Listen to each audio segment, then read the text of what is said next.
So I'm going to do a little introduction. My name is not Community Outreach. My name is Maica Vanderhill, and I am the Community Outreach Supervisor. So I'm very happy to welcome you here today.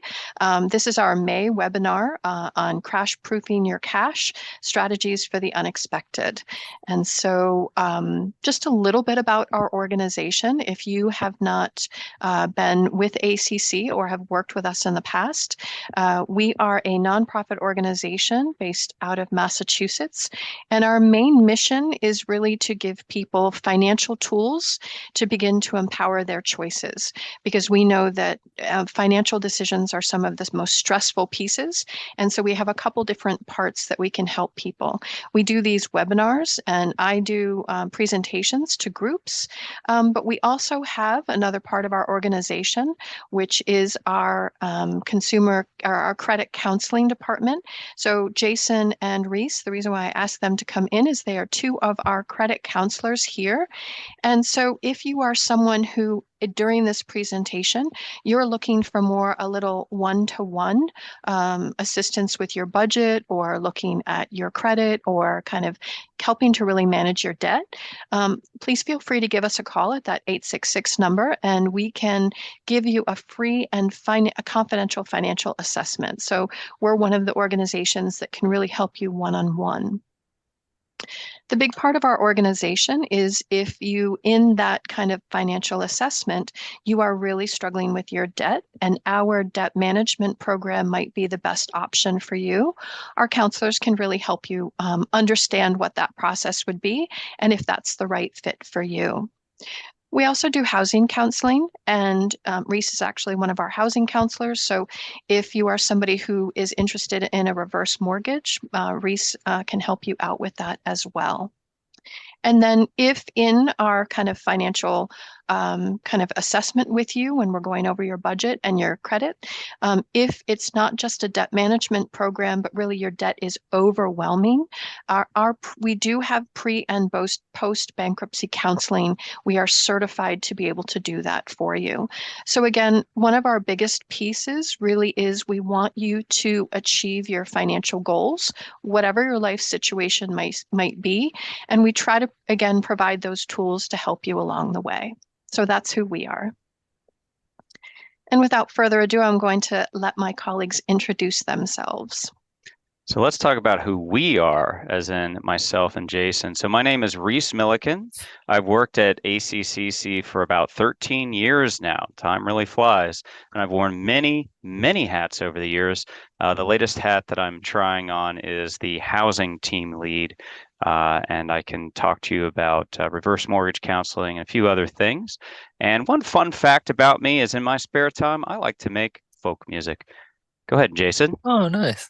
My name is Jason Richter. I'm a credit counselor here. I've been here for about a year. I really like helping people. I'm one of the people that answers the phones and helps clients build out general budgets and see where they're going with their finances overall. And a fun fact about me is I like to collect Pokemon cards. Yeah. So you guys are, like it or not, you're dealing with a couple of nerds here today. So let's see what we can do to help you out.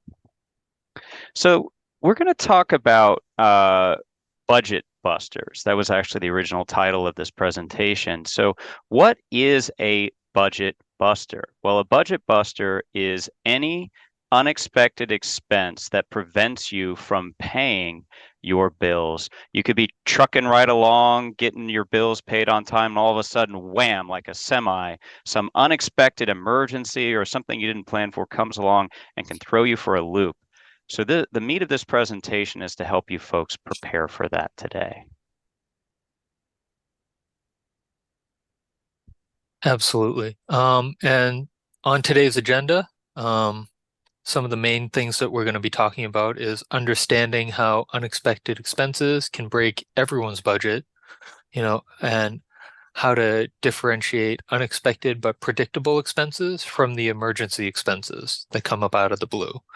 Categorizing examples of each of them, understanding how to plan for each of them, and setting a plan for each type of them.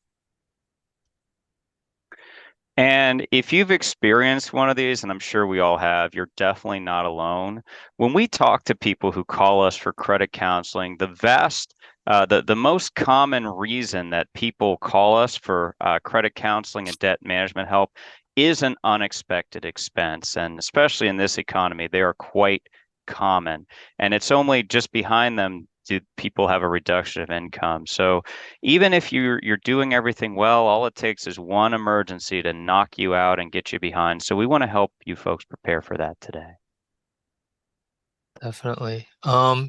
So in a 2022 Lending Tree poll, they asked for reasons given for unexpected expenses. And the number one reason that people had an emergency that they had to pay for was car repairs. You know, they're driving along and a tire blows out, or they're in a parking lot and car won't start. They need a new battery, an alternator or something, followed by health costs and then house related costs as well. Absolutely. I just had an $800 car emergency just this past month, and fortunately, I was able to cover that. And if you had a car emergency there, I'm sure you folks can relate. Yeah, a lot of people I talk to daily, they're driving and their tire blew out, and they needed roadside assistance as well as replacing it. The stuff that comes out of nowhere. I hear Yeah, it a lot. AAA, it's a lifesaver. Definitely Exactly. worth it. And I think it's like less than $100 a year, so totally worth it. Now, speaking of emergencies, the Federal Reserve Bank in 2021 polled a number of people and asked if they could cover a $400 emergency. Now, I don't know about you folks, but in this economy, it's not very hard to have a $400 emergency. And of the people that they polled, 32%, so almost 1 out of 3, said that they don't have the funds to cover such an emergency. And I'm sure that probably applies to a lot of you folks in the chat right now. And of the people that polled that, the most of them said that if they had to cover that $400 emergency, they would put it on a credit card and pay it off over time. As I'm sure you know, that's kind of stinks because with all the interest added on, that $400 emergency, by the time it's paid off, could be a $1,200 emergency with all that added interest. And then just below that, there were people who just simply would not be able to cover that emergency. So for instance, if your car blew up, I guess you're walking to work. So again, we want to try to help people cover for these things so you don't have to suffer the way some of these respondents have. Definitely. So on average, people have more debt than savings. And that's bad news. In a 2024 report, Bankrate stated that more than a third of Americans have more credit card debt than they do emergency savings. But the good news is that in that same report, that the same amount of Americans have also prioritized, the debt repayment and building of emergency funds, which is the highest percentage since 2018. So people have more debt, but they understand that that's a problem. And, you're in the right place to take the first steps because let's keep in mind, us here at ACCC are here to help. Absolutely. So in order to have a budget buster, it's really important that you have a budget. Now, I noticed this in the chat. Shout out to Meredith here. I know you posted this just before we started, and you put that you're struggling with your finances, you're not detail oriented, you're not a fan of Excel. I'm not either, and I use it every day, and it's tough to log into your bank, and you've been struggling with some things that you mentioned here. But we want to try to help you with that too. I mean, as long as you've got some income coming in, it makes sense to do a budget. And I know it can be a chore, it can be intimidating, it can be frustrating. It doesn't have to be. And Meredith, stay tuned because we're going to talk about some things here a little bit later in our presentation that's going to help you get in the habit of a budget because that's going to help you get to where you want to go in life is you want to know where your money's going in and going out. And like I just said, in order to have a budget buster, you want to have a budget, and we're going to help with that. So we'll go ahead and talk about that. So the first thing you need to do is you need to determine what you have. You need to document all the income that's coming in and all the expenses that are going out. And the goal of budgeting and your income and your savings as well. Hopefully, if you've got a surplus, you want to be saving for the future. And the goal of budgeting is I really, really love this phrase. You want to try to give every dollar a job. And what that means is you're tracking all the money that's coming in and you're tracking where all your money is going out. So every dollar is accounted for, and you're going to prioritize your needs over your wants. And I don't want you folks to be intimidated by that. It's actually easier than it sounds. And we'll be talking about how you give every dollar job in a little bit. Yeah. Some typical individual budget categories that almost everybody has are, housing costs such as a rent or a mortgage, transportation costs, whether it's a car payment or just auto insurance, and food of groceries and DoorDash, stuff like that. Medical expenses like prescriptions or, premiums or copays. And almost everybody has a cell phone or a Wi-Fi plan nowadays. And we don't want to forget about the other living expenses like clothes, toiletries, haircuts, any kids stuff. Like I have 3 boys, so I have a lot of sports, seasonal sports related stuff, back to school costs, all those things as well to think about. Absolutely. Yeah. And Jason, maybe if you could speak for this just a moment, because I don't have kids myself, but can you kind of give folks just an idea? I'm sure there's people in the audience who have kids, like young kids. How challenging is it to be able to budget for them? Because I'm sure there's all kinds of things that pop up, right?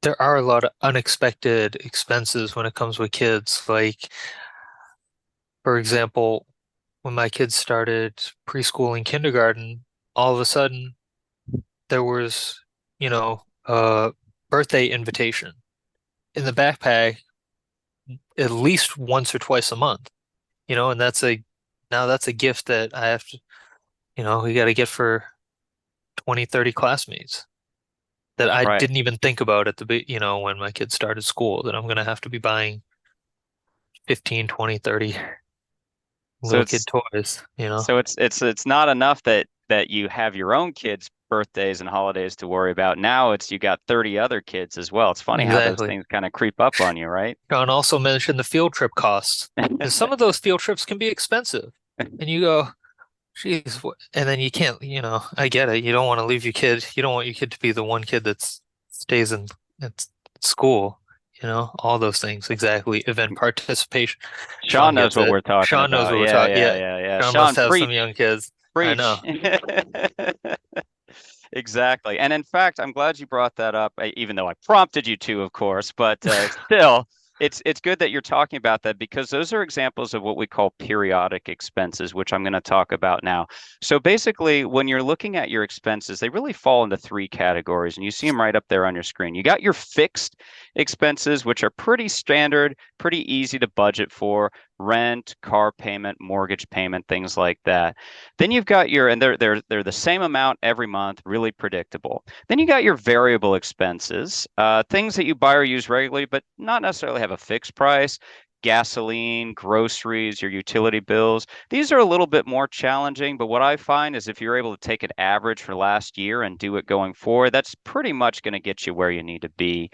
And then you have what Jason and Sean are just talking about now, your dang old periodic expenses. They can occur quarterly or yearly: property taxes, insurance, car inspection, or in the case if you have kids, apparently the kids' birthdays and all their friends' birthdays. And these can be really tricky and easy to forget. They're irregular and can catch us off guard. So we're going to help you folks prepare for those with this webinar today. Go ahead, Jason. So you have to decide how you'll keep track of your budget. Some of the most common ways, the old-fashioned way that I like to use actually is the paper and pencil, because it seems like writing it down for me helps me remember it better. But some people like spreadsheets, and if you see the spreadsheet on the screen, that's one that you can actually get for free on our website, consumercredit.com. And then if you're a little bit tech savvy or just like to keep things on your phone, a budgeting app will work as well. And our budgeting app at ACCC is called Credit U, and you can check it out at creditu.com or on the App Store right now. Absolutely. And I myself prefer an app. I have an app that I use, but I'm going to be switching over to Credit U pretty soon. And I strongly encourage people, if you are the type of person that likes to use an app, Credit U is definitely going to be a great resource for you because it's a way to kind of put everything into one spot. Track, we talked about giving every dollar a job. Apps have a great way of kind of doing that for you automatically. So it's very easy to track everything that comes in and where it's all going. But there's no right way to do it as long as however you're doing your budget is consistent and you're doing it regularly. That's the key. It's kind of like diet and exercise. You got to do it consistently if you want to see results and feel better. Anyway, that's my soapbox anyway. That's good advice. And once you start actually tracking your expenses, you're going to very quickly find that you need to separate your needs from your wants. Now, I'm sure everyone probably has a general idea of what a need versus a want is, but just to make sure we're on the same page, your needs are, of course, your housing, your living expenses, food, clothing, laundry, personal care, medicine, things like that. Your necessary transportation costs, car, gas, insurance, or public transportation. And then if you have kids like Jason or Sean, of course, all those childcare related expenses, daycare, after school, anything that your kids need. And what I found when I budget is I actually like to keep track of all of my absolute necessities, rent, living expenses, transportation, and that's sort of your baseline. That's your minimum. And everyone who's budgeting should have that number in their head. Write that number down, have it recorded somewhere, whatever that monthly total is, so you know what the minimum it is that you need to be able to make sure your essentials are paid every month. And that's going to be helpful when you're saving for a certain amount of a month's worth of emergencies in the future. And we'll talk more about that in a moment. But once you got those minimum needs set up, then you want to go on to your wants. And this could be anything that isn't a need, home decor, eating out, cable, streaming subscriptions, travel, vacations, your hobbies, all that fun stuff. But you want to make sure your needs are taken care of first and your savings is taken care of. And then if there's anything left over, it goes to those wants. Absolutely. So you have to really decide on your budgeting breakdown. So the recommendations that we set here at ACCC, they're not set in stone and they can be adjusted to meet your financial needs. But as a baseline, we like to recommend that you spend about 35% on your housing, about 20% on living expenses, which is stuff like groceries and clothes and all those things. 20% on transportation, which would be like either a car payment, gas and insurance, and repairs. 15% on unsecured debt, which is like credit card debt and personal loan debt, and then 10% each month to put into a savings account for yourself. Another way to look at it is that around 50% of your money should go toward necessities, 20% towards paying debt and saving, and then 30% toward your wants. I like to invert that because it's more important, in my opinion, to save and pay yourself and pay down your debt compared to spending on wants. Yeah, if you want to think of it like a pyramid. But yeah, no, I like that. Mm-hmm. So this is probably I think one of the most useful elements of this presentation is differentiating between your expected periodic expenses and those pesky unexpected emergency expenses. So, for example here, and I don't want this graph to intimidate anybody here, but since we were already talking about it, an example of the periodic expenses would be like all those kids' birthday parties and all those kids' holiday gifts or something. That's fairly predictable, even though it's spread throughout the year. And then an emergency would be like someone comes and rear ends your car and you got a $1,000 deductible that you got to cover. So not to get too much into this graph, I don't want to intimidate anybody here, but On the left side, you have your regular and predictable expenses and your regular and unpredictable variable expenses. On the right side in red, you have your irregular and predictable periodic expenses. These are harder for you to budget, but you can plan. And then the unexpected emergency expenses. These are the things like going to the hospital, getting in a car accident, losing your job. You really can't predict these things most of the time, but so the best thing you can do is save for them. And now Jason's going to give some examples for some clarity here. Yeah, so if we're looking at like a car, for example, the car payment is the regular and predictable because it's a fixed payment, usually monthly. The variable would be the gas. Does the price go up or down? Are you driving less this month? Are you driving more? The irregular and periodic, the irregular and predictable, which are the periodic ones, are like the car registration, your excise tax, the oil changes, stuff like that.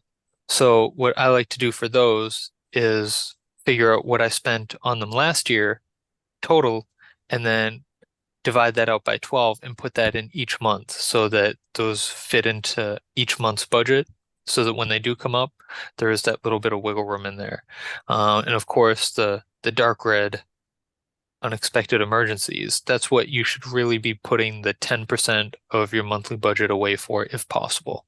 I know 10% might be a lot, so my personal recommendation is to start with any amount because it's more about the habit. It's not about the amount because the amount can change, but it's the habit that we want to get into that really, hammer that home and do that consistently. Yeah, that's a great point, Jason. And there's a phrase that I really like called imperfect but consistent action is better than no action at all. So even if you can only save 5% or 2% instead of the 10% minimum that most experts recommend, it's still better than nothing. Don't fall into the trap of, well, I didn't save 10%, so I don't need to save anything. Don't fall into that all or nothing thinking. Even if you could just do 5 or 2, as long as it's consistent and your emergency fund is growing, you're on the right track. And then you can always get better as you become more proficient at budgeting. Exactly. Even if it's just an amount, not a specific percentage, make a game of it. Try to put 50 away this week, and then next week only put 20 away, but then put 30 away the week after. It's more about the habit. You're right. Exactly. Like diet and exercise. Exactly. Which is something I kind of struggle with a little bit. Anyway, we're not going to go down that road. So types of periodic expenses to consider. So we're going to throw some examples at you folks to kind of get the brain jogging on what you can expect here. So some periodic expenses that are somewhat predictable, you got to replace your appliances, you got to fix up your home if you own it. For your car, oh my gosh, oil changes, inspections, excise taxes. If you got medical, going to the dentist, with the kids, or maybe even yourselves with, braces, deductibles. I mean, I use Invisalign myself. And then we've already talked about this. Can't harp on this enough. Birthdays, celebrations, holidays. If you got a fur baby, those vet bills can add up. They can be really expensive and throw you for a loop, but you want to plan for them. Sports and hobbies. I have a couple of events I like to go through, music events, and I like to plan those out as well because those pretty expensive and they can sneak up on you. And for kids, we've already talked about this, summer camp, school, all those fun events that Sean was talking about. If we missed any, feel free to throw them down in the chat. I mean, this is your presentation too, folks. Yep. Yard maintenance. Yard maintenance and new plantings. Yeah. Don't shout them out. Shout them out. Yeah. Absolutely. Jason, I think you got a few more examples of some emergency stuff. Yeah. So some examples of some emergency expenses for each one of these categories would be, if, for example, next slide, if you don't mind, Mark. Thank you. Yep. No, that's would be, a plumbing or an electrical emergency, or if, the car breaks down out of nowhere, if you get rear-ended, or if you go for one of those routine, dental visits and they say, you need 9 fillings now or something out of nowhere, Guess what? How does the root canal sound? How does the root canal? that happened with my kids. I took my two younger ones for cleanings, and they both had like 4 cavities. So I had like 8 fillings I had to pay for. Well, how much sugar are you Didn't expect, giving them, Jason? I you mean, know, really? it's really Are they it's the baby ones at teeth? school. They're baby teeth, and Oh, well, then then why even bother? that was what I said. I, can I help Oh, you with a someone's asking question? a Yeah, of question. course. Yeah, go for it. Yeah, and feel free too, since we're on the subject. I mean, if you've had some crazy emergencies that you feel comfortable sharing, feel free to share them in the chat. We'd love to acknowledge it Yeah, because it's tough out there. It's tough paying your bills. So if you got your craziest, most unexpected emergency that you feel comfortable sharing, go for it. So while you're doing that, we're going to talk to you about how to plan for periodic expenses. So as Jason was saying, and this becomes a lot easier once you're budgeting consistently, either pen and paper, on an app, or whatever. The best way to plan for these unexpected things is to look back and see what you spent over the past year and try to create an average for it. Oh, Gina says that she had to move 4 times in the past 6 years. Yeah, I bet that's made it impossible to save. yeah. Sorry to hear about that. So that stinks. And I'm sure it doesn't make getting a job any easier either. So you're not alone. Oh, yeah, I First bet lesson that first, security is yeah, often tough. Yeah, absolutely. And that's really hard to predict. I'm sorry to hear about that. So we want to try to help you plan for those things. Oof, yeah, that's sometimes it's rough. only 6 months notice. Okay, so that's why it's really important to have that emergency savings because those are unexpected expenses, because that's a variable unexpected expense where you don't know how much your rent is going to be, because you're moving in a different place. You don't know what the moving costs are going to be.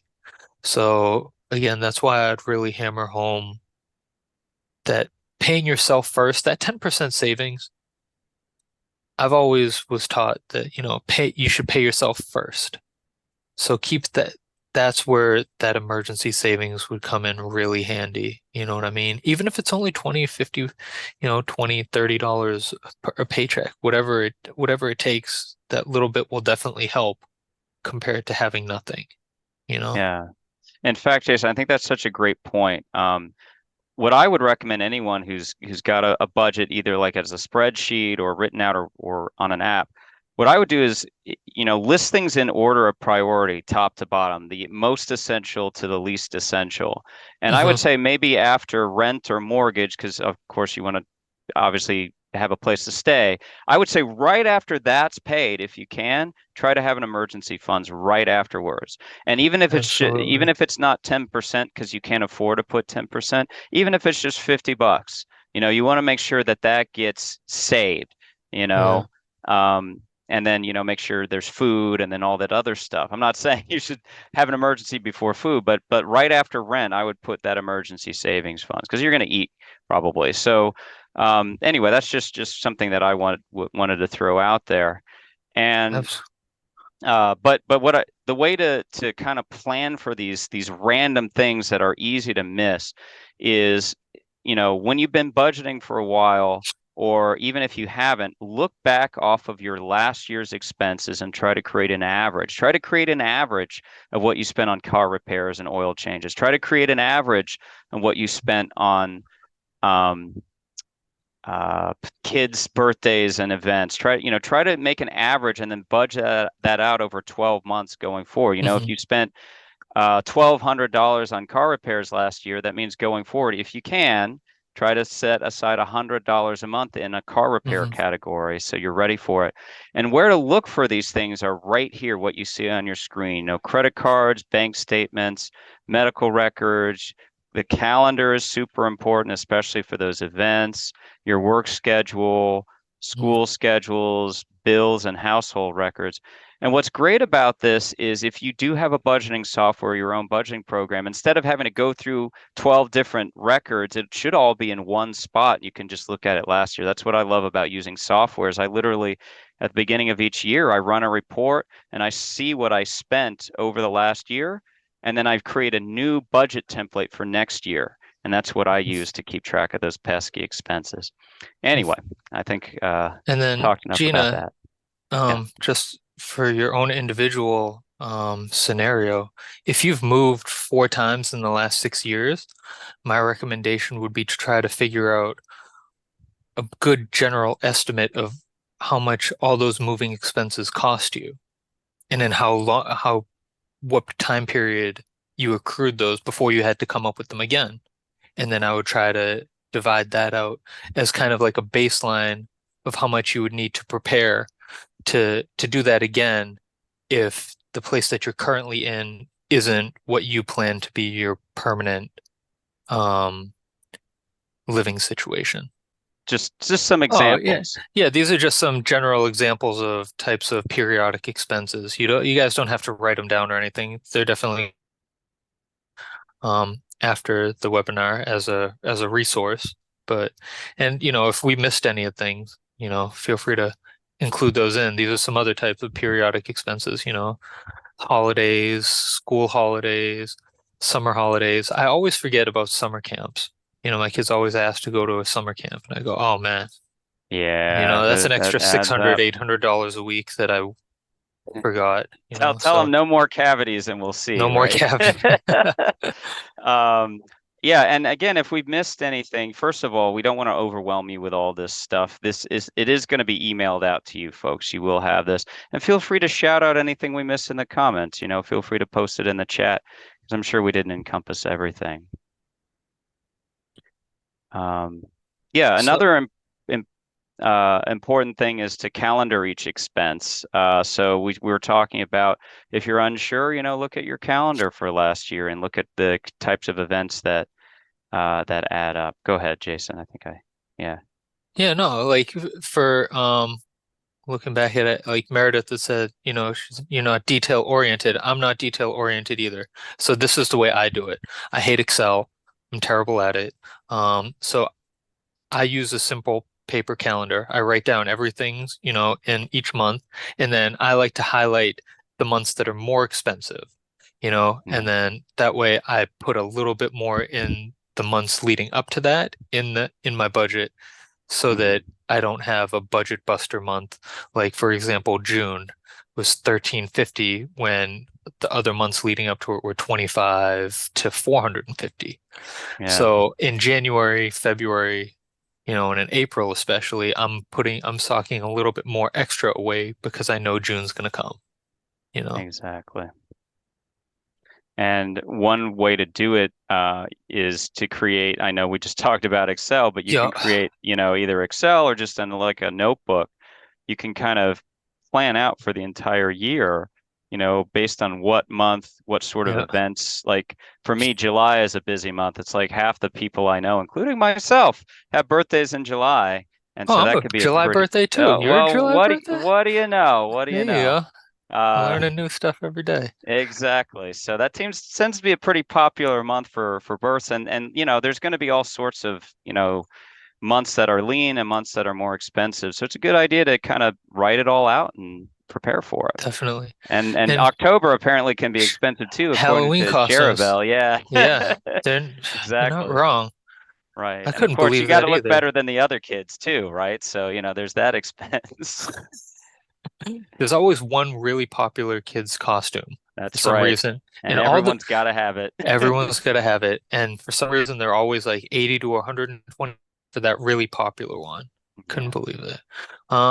So how we like to approach building an emergency fund, we want to start with at least a $300 to $500 emergency fund, to cover that potential $400 emergency expense. But we know that that's not a lot and that's not realistic. So once we get that first step going and you see that it's possible to do it, we want to keep building it up until we get 3 and then 6 months worth of total living costs. And by total living costs, we want to, the way I like to think about it is 6 months of if I lost my job today, that I would be able to continue to live exactly the way I am today for 6 months. And then once you reach that 6 months, we want you to stop and put that money towards either a savings goal or paying down some debt that you have already. And my suggestion for building an emergency fund, especially, is to look for like an online high yield savings account. You can do your own research on it, find one that has, zero fees, zero minimums to open, or like zero balance requirements, stuff like that. There's a ton of them around, and that way it helps compound the money you've already saved a lot faster than like a traditional brick and mortar. Yeah, and one thing I'd like to add is that interest rates have gone up recently, and like I noticed that there's a lot of accounts that are available now that are paying a higher interest rate than my old savings account that I opened back in like 2016. So, make sure you're getting the best rate that you can right now. Absolutely. So we just talked about how to budget with a goal of saving. So you have your periodic expenses like we discussed. Those are things that are somewhat easy to predict. You can use the calendar, just kind of average it out throughout the year. And you want to start 2 to 3 months in advance and add extra money to cover those expenses. And then you'd have those emergencies, which you cannot really predict. So the best thing you could do is, like Jason said, start with a goal of saving just a $500 emergency only fund, and then build up to 3 to 6 months of living expenses where it's like, okay, if I lost my job, I could live as I do now for 6 months. Don't add too much to the fund. You want to put money in other savings or paying debt for sure, but definitely. And then once you've got that 6 months living expenses, you may want to put that money into other things that are going to start to make money for you. So one recommendation is to make it easy for yourself through like an automatic transfer. So the suggestion that we have is that you have 4 accounts. You have a checking account that's specifically for household expenses and the periodic expenses.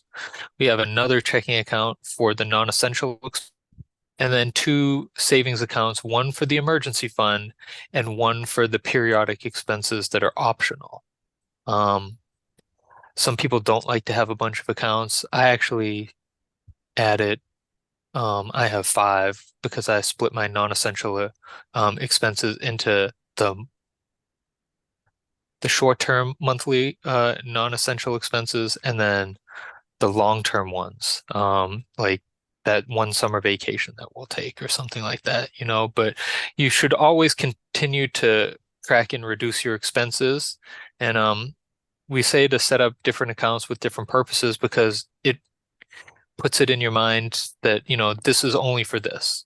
And I only have this much money for this fun stuff. And I have, my emergency fund that's for if something disastrous happens. And you just pretend like it's not even there. And then set up the automatic transfers first, of course. Yeah. And for me personally, I'm a kind of a simple guy in more ways than one. I prefer to just have one savings, one checking account. The savings is just for my emergency fund. And I auto transfer most of my pay to my checking account, just pay my bills, and then whatever goes into savings goes into savings. And I just have 2, and that's how I like to keep everything. But it's just like how you do your budget. Whatever works for you. If having 5, 6, 10 accounts, if that's a system that works for you to help you save and stay on top of things, that's great. Or if you're like me, it's just 1 or 2, that's good too. It's all about consistency. Whatever system is going to work for you that you're going to do imperfectly, but consistently, that's going to get you moving forward. Absolutely. And speaking of moving forward, it was Bank Rate surveyed their clients, and they asked them how often do they add money into their savings account. And the long story short is the more often you add money into your savings account, the more likely it is that you will actually save consistently going forward, and that savings account will actually grow. So I would recommend at minimum do it every paycheck if you can. So for most people, that's either going to be weekly or biweekly or twice a month. But do it consistently. Don't do it whenever you feel like it or just whenever you get around to it. Have the discipline of doing it at least with every paycheck, because you're more likely to actually make progress in your savings goals. And you can set up typically direct deposit so that some money goes into savings and most of it goes into checking, and you'll be very successful. It'll make it easy and automatic. You don't even have to think about it. Yep. So just to recap everything that we've talked about, The first step is to know your budget and know what your expenses are, and then differentiate them, and then plan for the periodic expenses, then start the emergency fund, and then set aside money for big expense months. Transfer if that's something that works for you. Make it easy, set it and forget it. And I know this can be overwhelming, so don't be afraid to ask for help. That's what we do here.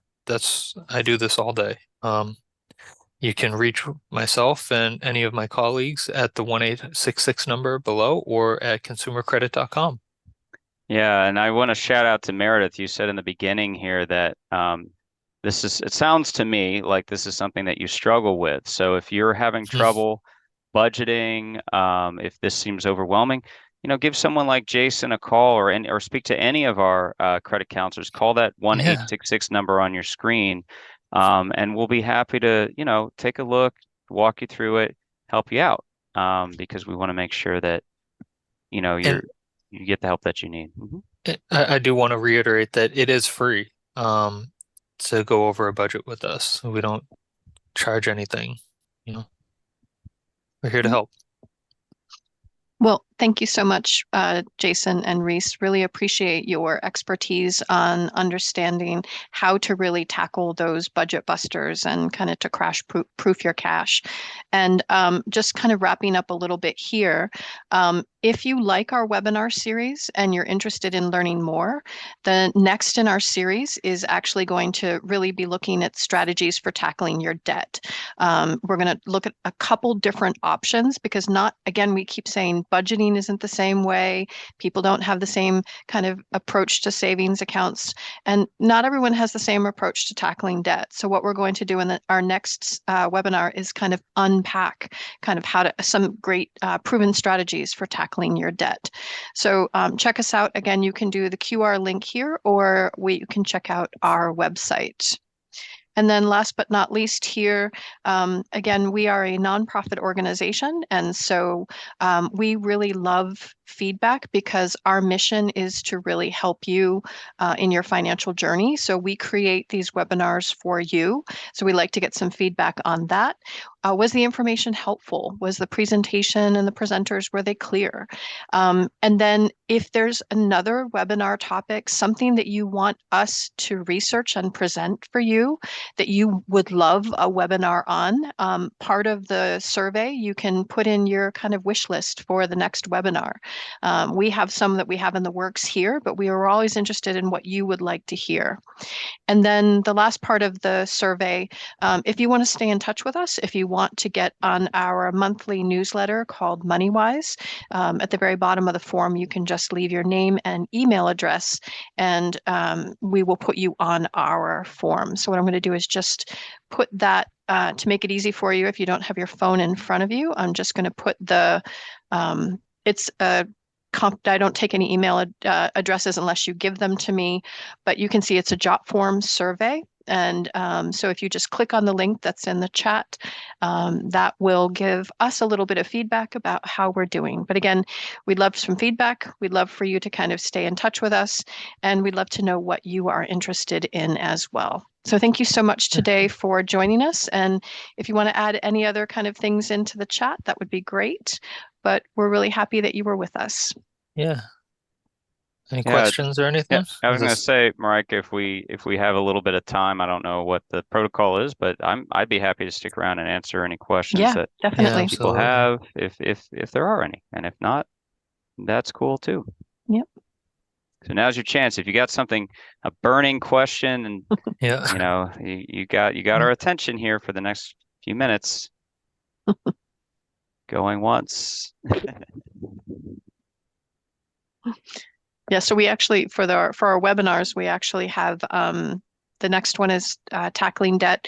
We have on the list, we're going to look at the job loss piece. That's one of the pieces that came up for us, was like what to do when your job is, either reduced income if you're a couple and you or your partner have lost their job and it's down to one income, or you've lost some hours or something like that. So that's going to be another one that we have in the works. We're also this will be up Jason's alley. But first, or build an emergency fund. Yep. That really depends Both, we would on say. what kind of debt. So yeah, but I would always recommend 50-50 splitting it. Yeah. So if you have, let's just say you have, $150 left over at the end of the paycheck, I wouldn't recommend putting all of it into the emergency fund. I'd recommend putting 75 toward an additional payment on a credit card or a personal loan or some sort of other debt like that, and putting the other half of the 75 into the emergency fund. Yeah. And that was one of the statistics at the very beginning was 36% of people are now going to not just try to tackle their debt, which is always something people are looking at, but 36% of people polled will begin tackling both their debt and building an emergency fund at the same time. So that is the recommended strategy. But you can decide again your percentages as far as if you want to do 50-50 or 60-40, or like we'd said before, even just $10 one week and $20 the next, whatever it can be. It's the consistency piece rather than the amount. But yeah. Yeah.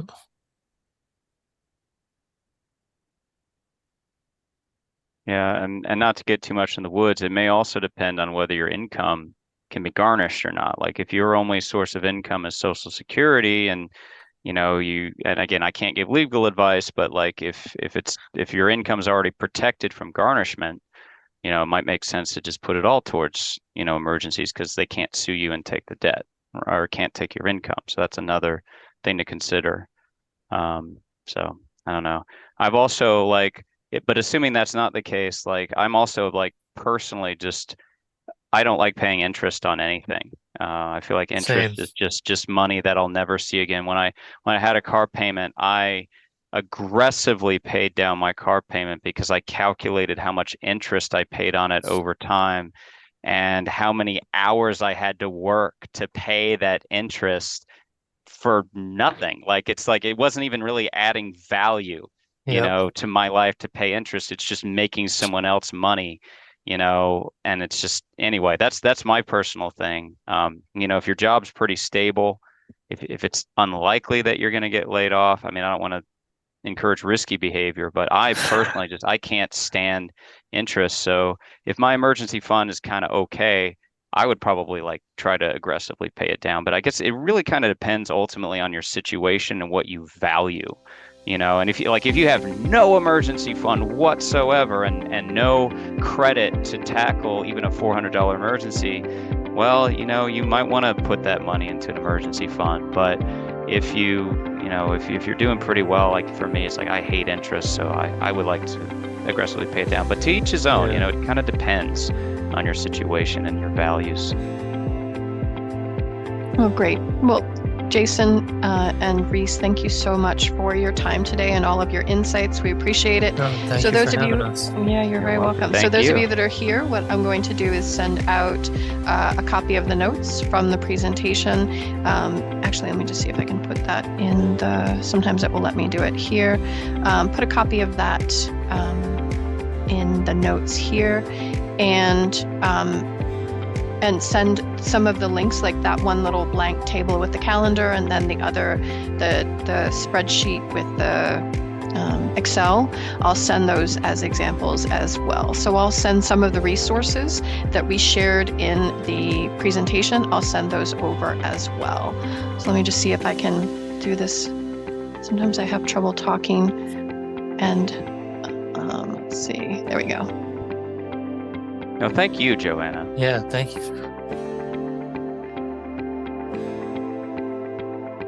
No, it's not letting me. Let me see. There we go. So this is the notes from the presentation.